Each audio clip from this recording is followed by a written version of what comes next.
It's a warm June evening in Chicago, and under the historic lights of Wrigley Field, tension is already brewing.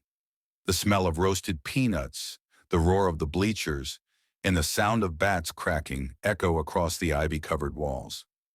But tonight is more than just another game. The Chicago Cubs are set to host the Philadelphia Phillies in a showdown that may not be a postseason battle, but certainly carries the weight of one. Hello, welcome back to Beyond the Box Score, where we go deeper than highlights and final scores. We dive into the data, the drama, and the detail that makes Major League Baseball the most cerebral, compelling sport in the world. And tonight's clash between the Cubs and Phillies is loaded with storylines, statistics, and stakes. So buckle up, because over the next 15 minutes, we're taking you inside every pitch, every player, and every predictive angle of this nationally relevant matchup. Let's start with the obvious. This is a tale of two teams in transition. The Cubs come in at 17 wins and 11 losses, an early season surprise in the National League. They're outperforming projections thanks to scrappy base running, disciplined hitting, and a rotation that stepped up despite key injuries. On the other side, the Phillies are sitting at a disappointing 13-12. Not a disaster, but certainly not the start Philadelphia envisioned with its loaded roster, elite payroll, and World Series expectations. And then there's the injury to Bryce Harper, the franchise icon, the emotional leader, and the most fearsome left-handed bat in that Philly lineup, sidelined. Placed on the 10-day injured list with wrist inflammation retroactive to June 7th, Harper's absence changes everything about this matchup. Just days ago, we saw him grimace after taking a fastball off the hand, and though it looked minor at first, the MRI told a different story. Without Harper, the Phillies lose their three-hole hitter, their RBI machine, and perhaps most importantly, their swagger. So who steps up in his place? That's the million-dollar question. Kyle Schwarber, the former Cub-turned-Philly slugger, still has power, but he's also striking out at a clip north of 30%.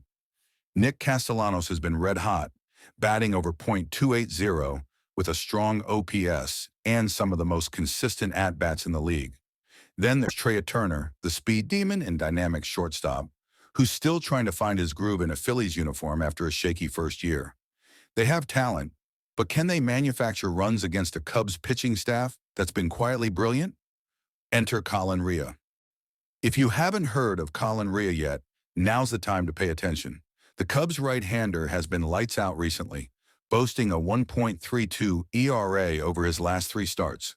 He's not flashy, he's not going to light up the radar gun or feature on Pitching Ninja's Twitter feed. But what he does bring is precision, poise, and a nasty cutter that eats up left-handed hitters. And without Harper in the lineup, the Phillies lose a major lefty threat, giving Rea a clear tactical edge. Rea's been masterful in locating his fastball up and away and following it with low-breaking stuff that induces weak contact. He's not a strikeout machine, but his ground ball rate is impressive.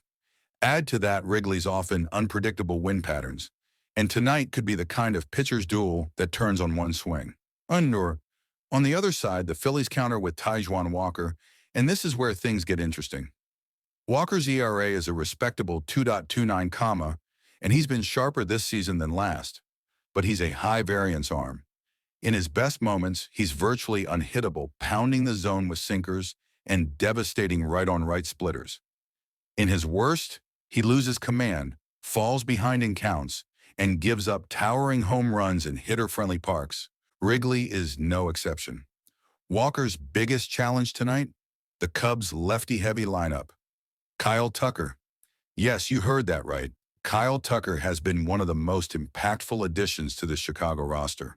He's tied for 8th in home runs, ranks 4th in RBIs, and boasts an OPS above 1.060. He's been tearing the cover off the ball, hitting to all fields, drawing walks, and rarely chasing out of the zone. Paired with the clutch contact skills of Nico Herner, the speed of Christopher Morel, and the underrated power of Seiya Suzuki, the Cubs present matchup nightmares for Walker if he starts falling behind. But this game isn't just about starting pitchers or middle-of-the-order sluggers. It's about momentum, and the Cubs have it. After sweeping the Reds and winning a dramatic series against the Pirates, Chicago has found its rhythm. They're 4-1 in their last 5 home games. Their bullpen, led by Julian Merriweather and Adbert Al-Saleh, has been almost untouchable in late innings. And most importantly, this team believes. Watch their dugout, the energy, the unity, the way they rally around one another. It's reminiscent of that 2015 to 2016 Cubs team that captured the city's heart. They don't just play, they play for something. Contrast that with the Phillies, who are coming off a brutal 4-game sweep at the hands of the Mets. They're 1-4 in their last 5, and they've been outscored 27-13 over that stretch. Their bullpen has imploded, their defense has been shaky, and Rob Thompson's decisions are starting to come under scrutiny from fans and analysts alike. Now let's talk numbers, because Beyond the Box Score doesn't just live in emotion, it lives in the data.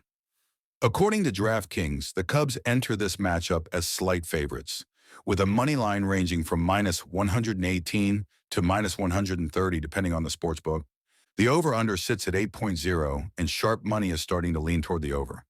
Why? Because even with solid pitching, both teams have shown the ability to explode offensively in short bursts.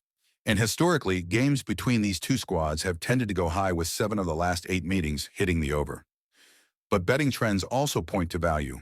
The Phillies are 10-3 in their last 13 against the Cubs overall, although many of those wins came at Citizens Bank Park.